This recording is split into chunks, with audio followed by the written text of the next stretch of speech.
ओम शांति। आज 18 जुलाई 2023। आज बाबा कहते हैं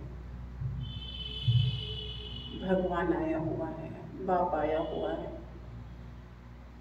तुम बच्चों को फिर से बुद्धिमान बना रहे हैं।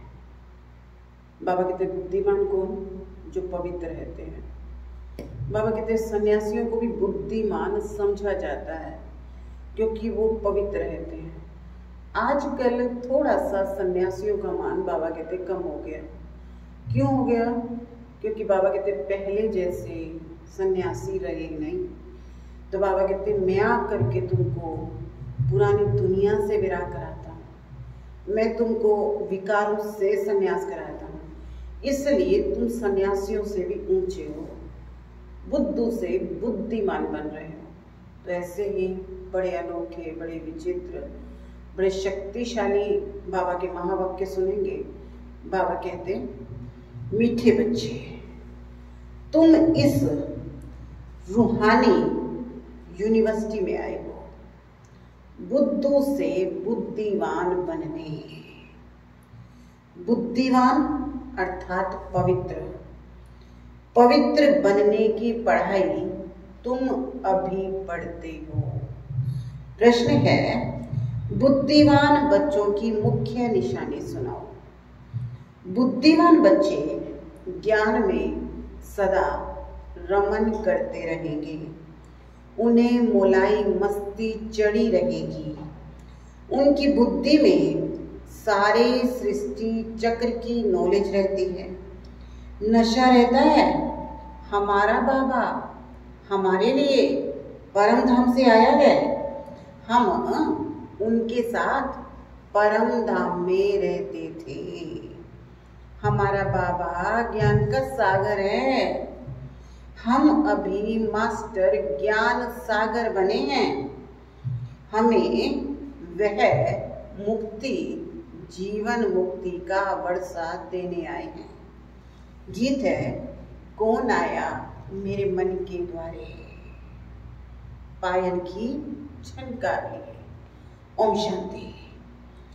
जीव की आत्मा जानती है कि हमारा परम पिता परमात्मा हमको सम्मुख पढ़ा रहा है, वो राजयोग सिखला रहा है। तो जैसे कि यह ईश्वरीय यूनिवर्सिटी ठहरी। यूनिवर्सिटी इसको क्यों कहते हैं? ऐसे नहीं, और जो भी सब यूनिवर्सिटीज हैं वो यूनिवर्स के लिए है नहीं। जैसे विलायत की यूनिवर्सिटी है, परंतु वहाँ है गोरे, तो काले लोगों को आने की अलाउ नहीं करते, तो वह यूनिवर्स के लिए तो नहीं ठहरी, तो उसको यूनिवर्सिटी भी नहीं कहेंगे। यहाँ तुम बच्चे जानते हो ये सच्ची सच्ची ईश्वरीय यूनिवर्सिटी है, परंतु कोई भी समझ नहीं सकते हैं क्योंकि बुद्धू हैं। बुद्धू को बुद्धिमान बाप बनाते हैं। मनुष्य बुद्धिमान के आगे माथा झुकाते हैं। देवी देवताओं को, सन्यासियों को माथा झुकाते हैं।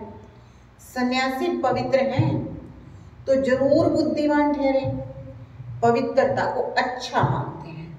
ये विकार मनुष्य को हैरान करते हैं, इसलिए पवित्र रहने वाले सन्यासियों को गृहस्थी लोग बुद्धिमान समझते हैं, उनके चरणों में झुकते हैं। बस सन्यासियों का लिबास देखा और झट माथा झुका दिया। अभी तो उन्हों का मान कम हो गया है, इसलिए संभल कर कदम उठाते हैं। आगे तो सन्यासियों को देख झट ऑफर करते थे, स्वामी जी हमारे घर पर चलो। अभी तो टू मच हो गए हैं, तमो प्रधान बन गए हैं, इसलिए जो बड़े नामी ग्रामी हैं उनका ही मान होता है। बड़े आदमी भी उनको माथा झुकाते हैं। क्यों? पढ़े लिखे तो वो सन्यासियों से भी जास्ती हैं। अब जो बड़े बड़े आदमी हैं, साहूकार हैं, बड़े बड़े पद वाले हैं, बाबा कहते पढ़े लिखे तो वो सन्यासियों से भी जास्ती हैं, परंतु सन्यासी पवित्र हैं, संन्यास किया हुआ है, इसलिए उनको बुद्धिमान समझा जाता है। अभी तुम बुद्धिमान बनते हो, तुम अभी रचयिता और रचना के आदि मध्य अंत को जानते हो, परंतु तुम्हारे में सभी को इतना नशा नहीं है। नशा चढ़ने में टाइम लगता है, पूरा नशा तो अंत में रहता है। अभी जितना जितना तुम पुरुषार्थ करते हो उतना नशा चढ़ता जाता है। निरंतर याद रहना चाहिए, हम आत्माओं का बाप परमात्मा आया हुआ है, हमको पढ़ा रहा है विश्व का मालिक बनाने के लिए। तो पुरुषार्थ करने की शुभ चिंता होनी चाहिए। सभी को वो चिंता नहीं रहती। यहाँ सुनते समय नशा चढ़ा, बाबा कहते यहाँ से बाहर निकला और खेल खत्म। नंबरवार तो है ना, हम आत्माओं का बाप आया हुआ है, हम उनके पास परम धाम में रहते थे, ऐसे और कोई नहीं समझते। साधु सन्यासी आदि पवित्र हैं, तुम्हारे में भी नंबरवार हैं। सभी को ये निश्चय नहीं बैठा है कि हमारा परम पिता परमात्मा ज्ञान का सागर है, जीवन मुक्ति दाता है, जो हमको स्वर्ग का मालिक बनाता है। यहाँ से पांव बाहर निकाला और वह खुशी गुम हो जाती है। नहीं तो तुम बच्चों को कितनी खुशी रहनी चाहिए। मैंने भी इस तन का आधार लिया है, नहीं तो मैं राजयोग कैसे सिखलाऊं। मुझे अपना शरीर नहीं है। मंदिरों में देखोगे सबके अपने अपने शरीर हैं, देखो सब देवताओं के, लेकिन बाबा कहते मैं तो अशरीरी हूँ और सभी को आकारी और साकारी शरीर मिला हुआ है, मेरा शरीर नहीं है। सोमनाथ का मंदिर है अथवा शिव के मंदिर में जहां भी जाओ वहां निराकारी रूप है। हाँ, नाम भिन्न भिन्न रखे, ये तो जानते हो। आत्मा परम धाम से आती है, भिन्न भिन्न शरीर धारण कर पार्ट बजाती है। मैं इस 84 के चक्र में नहीं आता हूँ, मैं हूँ परम धाम का रहने वाला, इस शरीर में आया हूँ। तुम कहेंगे निराकार फिर कैसे आते हैं? हाँ, आ सकते हैं। तुम लोग पित्तर खिलाते हो ना, तो आत्मा आती है ना, शरीर तो नहीं आता, आत्मा प्रवेश करती है। समझते हैं आत्मा दूसरे शरीर में प्रवेश करती है। कोई तो भूत की आत्माएं बड़ी चंचल होती हैं, पत्थर आदि भी मारती हैं। आत्मा शरीर में आती है तब कुछ भी कर सकती है, उसे घोस्ट कहते हैं। अशुद्ध आत्माएं प्रवेश करती हैं। तुम बच्चों को अनुभव है कैसे अशुद्ध आत्माएं भटकती हैं, जब तक उनको अपना शरीर मिले। शुद्ध आत्माएं भी आती हैं, ये भी ड्रामा में नोट है। जो कुछ हुआ ड्रामा का खेल है।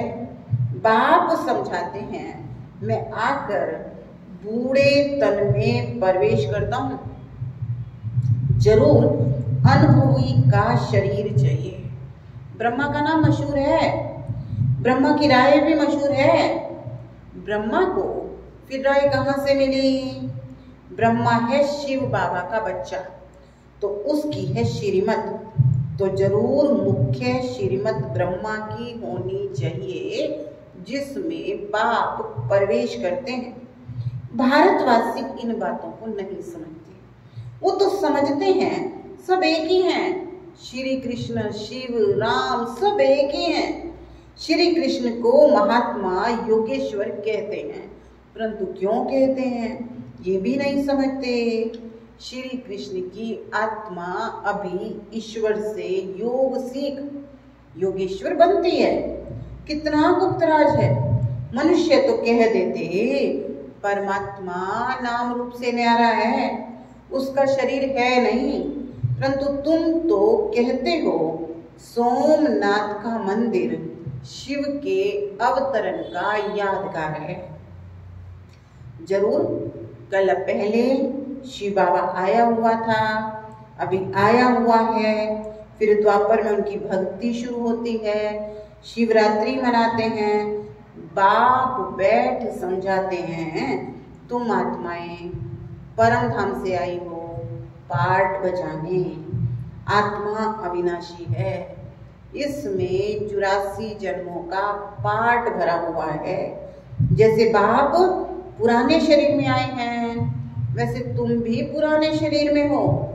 बाबा इस पुराने शरीर से लिबरेट कर नया देते हैं, युक्ति बतलाते हैं कि कोड़ी तुल्य से हीरे तुल्य कैसे बने। गाते हैं माशूक एक। बाप कहते हैं मैं परम धाम का रहवासी हूँ, तुम भी परम धाम में रहने वाले हो। मैं पुराने शरीर में आया हूँ, तुम्हारा भी 84 जन्मों के अंत का ये पतित तन है।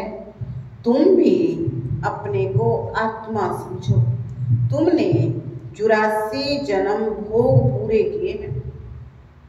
अब फिर नई दुनिया में हमको नया शरीर मिलेगा तो कितना खुशी में रहना चाहिए।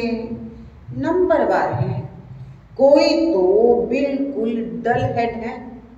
बाबा कहते कोई तो बिल्कुल क्या है, डल हेड है। माया ने बिल्कुल पत्थर बुद्धि बना दिया है। जैसे गरम तवे पर पानी डालो तो सूख जाता है ना, ऐसे तत्ते तवे हैं, यानी कितना भी समझाओ समझते नहीं है। बाबा कहते ऐसे तत्ते तवे हैं। अरे तुम सिर्फ अपने को आत्मा बाप के संतान समझो, इतना भी नहीं समझते। अगर समझते तो आश्चर्यवत भागंती क्यों होते। माया बड़ी जबरदस्त है, कोई गफलत की तो माया थप्पड़ मार देगी। अरे बाबा आया है वर्षा देने, फिर भी तुम भिखारी बनते हो। बड़ा जबरदस्त थप्पड़ लगाती है, बाप तो थप्पड़ नहीं मारते, माया थप्पड़ मार मुंह फेर देती है। ऐसे बहुत माया के थप्पड़ खाते हैं। माया भी कहती है तुम बाप को याद नहीं करते हो तो मैं मारती हूँ। माया को हुक्म मिला हुआ है, बुद्धिहीन को बुद्धिमान बनाना है तो क्यों नहीं सर्विस करते हो। क्या अब तक भी माया के मोचरे खाते रहना है। बाबा कहते बाप आ गया, समझा रहा है, पढ़ा रहा है, फिर भी क्या अब तक माया के मोचरे खाते रहना है। बहुत मोचरा खाते हैं, कोई को क्रोध का, कोई को मोह का मोचरा। बाप कहते हैं तुम सब कुछ सरेंडर कर ट्रस्टी होकर रहो। विकार दान में दे दिए, फिर काम में क्यों लाते हो। विकारों का तो कोई रूप ही नहीं है। धन के लिए कहेंगे ट्रस्टी होकर के रहो, भले काम में लगाना, परंतु संभाल से, बाप की श्रीमत से, पैसे से कोई ऐसा भी कर्म नहीं करना, नहीं तो उसका बोझा तुम्हारे सिर पर चढ़ेगा। माया बड़ी तमोप्रधान है, वो भी जानती है ये बाप को ठीक रीति याद नहीं करते हैं, इसलिए मारो इसको घुसा। यानी बाबा क्या कहते हैं, माया का कसूर नहीं है, कसूर किसका है, हमारा। हम बाप को याद नहीं करते हैं तो माया क्या कहती, मारो इसको घुसा। माया कहती है अगर बाप और वर्षे को याद नहीं करोगे तो मैं थप्पड़ मारूंगी। बहुत बच्चे लिखते हैं बाबा माया ने थप्पड़ मार दिया। बाबा लिखते हाँ बच्चे, माया को हुक्म मिला हुआ है। बाबा कहते मैंने ही हुक्म दिया है। बाबा कहते हाँ बच्चे, माया को हुक्म मिला हुआ है, खूब थप्पड़ मारो, क्योंकि तुम मेरे बनते नहीं हो ना। तुमको सदा सुखी बनाने आया हूं तो भी तुम बच्चे याद करते नहीं हो ना। है तो बड़ा सहज, परंतु टाइम लगता है, नहीं तो बाप की याद और वर्षे का खुशी का पारा चढ़ जाना चाहिए। आखिर में याद करते करते झुझकी यानी हिचकी आई, बस बाबा मैं आपके पास आता हूँ, फिर आ जाऊंगा स्वर्ग में, एकदम जैसे मोलाई बन चले जाए। अच्छा ये तो कोई नहीं जानते हैं कि आत्मा आशिक है, परमात्मा माशूकी, सच्चे सच्चे आशिक तुम हो। आधा कल्प तुम आशिक बन माशूक को खूब याद करते हो, परंतु ये जानते नहीं कि आत्मा परमात्मा परम आशिक होती है। वो तो कहते हैं आत्मा सो परमात्मा, परमात्मा सो आत्मा, यहाँ बहुत फर्क है। तुम जानते हो परमात्मा है माशूक, आत्मा है आशिक। वो पवित्र सोल हमको कितना खूबसूरत बनाती है। हम आत्मा गंदी बनने से जेवर भी गंदा बन जाता है। बाबा आए हैं गोरा बनाने, फिर शरीर भी गोल्डन एज मिलेगा। खाद सोने में डालते हैं ना। अब देखो ये मंदिर है आदिदेव का, दिलवाड़ा मंदिर। उसका नाम कोई ने महावीर रख दिया, अर्थ नहीं जानते। हनुमान को भी महावीर कह देते हैं। अब कहाँ हनुमान, कहाँ आदिदेव। बाबा कहते जैनी महाराज मुनि ने जो कहा वही चल पड़ा। आजकल तो रिद्धि सिद्धि भी बहुत हो गई है। ये बाबा सबको जानते हैं, बहुत मेहनत करते हैं, हाथ से केसर निकालते हैं। बाबा कहते ऐसे ऐसे साधु सन्यासी हैं, रिद्धि सिद्धि बहुत करते हैं। हाथ से पैसे निकाल दिए, बबूत निकाल दी, केसर निकाल दिया। मनुष्य समझते बस कमाल है, तो झट उनके फॉलोअर्स बन जाते हैं। रिद्धि सिद्धि वालों के तो ढेर फॉलोअर्स हैं। यहाँ वो बात नहीं है। बाबा कहते मैं 5000 वर्ष पहले माफिक आया हूँ, ऐसे कोई कह ना सके। बच्चे कहते हैं बाबा 5000 वर्ष पहले भी हम आए थे, आपसे स्वर्ग का वर्षा पाया था। अब फिर से परम पिता परमात्मा शिव के बच्चे आकर बने हैं इस ब्रह्मा द्वारा। दुनिया है कलयुग में, कलयुग में ब्राह्मण कहाँ से आए? ब्राह्मण तो संगम पर चाहिए, पैर और चोटी, यानी शूद्र और ब्राह्मण। संगम है ना, शूद्र से फिर ब्राह्मण बनते हैं। ये 84 के चक्र को भी कोई नहीं जानते। तुम जानते हो हम हैं ब्राह्मण, ब्रह्मा की औलाद प्रैक्टिकल में बने हैं। उन ब्राह्मणों को तुम कह सकते हो तुम ब्राह्मण अपने को ब्रह्मा की औलाद कहलाते हो। अच्छा, ब्रह्मा का बाप कौन? बता नहीं सकेंगे। डिब्बी में ठीकरी। शिव बाबा कहाँ है? ब्रह्मा बाबा में। तो डिब्बी में यानी शरीर ब्रह्मा का और उसके तन में कौन? शिव बाबा। तो बाबा कहते डिब्बी में क्या है? ठीकरी। बस अब वो क्या कहते हैं? हम ब्राह्मण भगवान हैं, तुम सब भगत थे, अब कहते हो हम लक्ष्मी को वरने लायक बन रहे हैं। इसमें पुरुषार्थ चलता है। समझो हम परम धाम से आए हैं, अभी बाबा वापस ले जाने आए हैं। हम ब्रह्मांड के मालिक हैं, बाबा पुराने तन में आए हैं, हम भी पुराने तन में हैं। बाप कहते हमको भी तो पुराना तन लेना पड़ता है। अब मुझ बाप को याद करो तो विकर्म विनाश होंगे। टाइम देते हैं। पांडव गवर्नमेंट की सर्विस कम से कम 8 घंटा होना चाहिए। राजयोग सिखलाना है, शंख ध्वनि करनी है। तुम श्रीमत से भारत को खास, दुनिया को आम स्वर्ग बनाते हो। स्वर्ग में सिर्फ तुम आते हो, और धर्म वाले नहीं आते। ब्राह्मण, देवता, क्षत्रिय, वैश्य, शूद्र, इसको विराट रूप कहा जाता है। एक विराट रूप का चित्र बनाना चाहिए जो मनुष्यों को सहज समझ में आए। बाबा कहते चित्र जरूर होने चाहिए। स्कूल में चित्र रखते हैं ना, नहीं तो बच्चे को कैसे पता चले हाथी क्या होता है? चित्रों पर ही तो दिखाते हैं। तो ये भी 4 युग हैं। अब कलयुग है, चक्र फिरेगा। ब्राह्मण तो संगम पर होते हैं, बाकी है जिस्मानी ब्राह्मण, पंडे। ये ब्रह्मा मुख वंशावली नहीं है। ब्रह्मा मुख वंशावली को तो दादे से वर्षा मिलता है। उन ब्राह्मणों को वर्षा कहाँ से मिलता? इन बातों को तुम्हारे में भी नंबरवार जानते हैं। अच्छा, मीठे मीठे सिकिलते बच्चों प्रति माता पिता बाप दादा का याद प्यार और गुड मॉर्निंग। रूहानी बाप की रूहानी बच्चों को नमस्ते। हम रूहानी बच्चों की रूहानी बाप दादा को याद प्यार, गुड मॉर्निंग, नमस्ते, ओम शांति।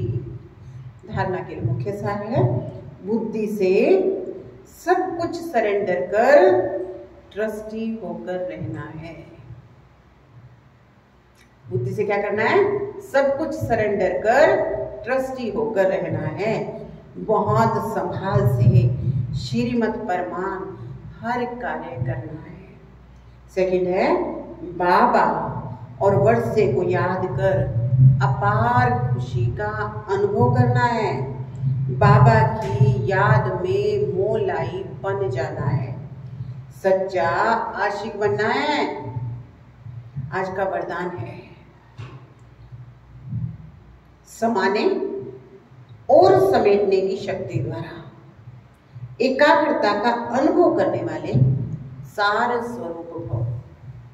दो शक्ति कही बाबा ने, समाने और समेटने की शक्ति द्वारा एकाग्रता का अनुभव करने वाले सार स्वरूप भव। देह के संबंधों और पदार्थों का बड़ा विस्तार है। सभी प्रकार के विस्तार को सार रूप में लाने के लिए समाने और समेटने की शक्ति चाहिए। सभी प्रकार के विस्तार को एक बिंदु में समा दो। मैं भी बिंदु, बाप भी बिंदु, एक बिंदु में सारा संसार समाया हुआ है। तो बिंदु रूप अर्थात सार स्वरूप बनना, माना एकाग्र होना। एकाग्रता के अभ्यास द्वारा सेकंड में जहां चाहो जब चाहो बुद्धि उस स्थिति में स्थित हो सकती है। आज का स्लोगन है, क्या है आज का स्लोगन? बाबा कहते जो सदा रूहानियत की स्थिति में रहते हैं वही रूहानी गुलाब है। सारा दिन जो आत्मा देखते, आत्मा से बात करते, तो बाबा कहते जो क्या है सदा रूहानियत में रहते हैं वही रूहानी गुलाब है। तो आज का मैं रूहे गुलाब हूँ। आज का होमवर्क है, स्थिति बनानी है। मैं क्या हूँ? रूहे गुलाब हूँ, खुशबू फैलाने वाली, सबको आत्मदर्शन कराने वाली। ओम शांति।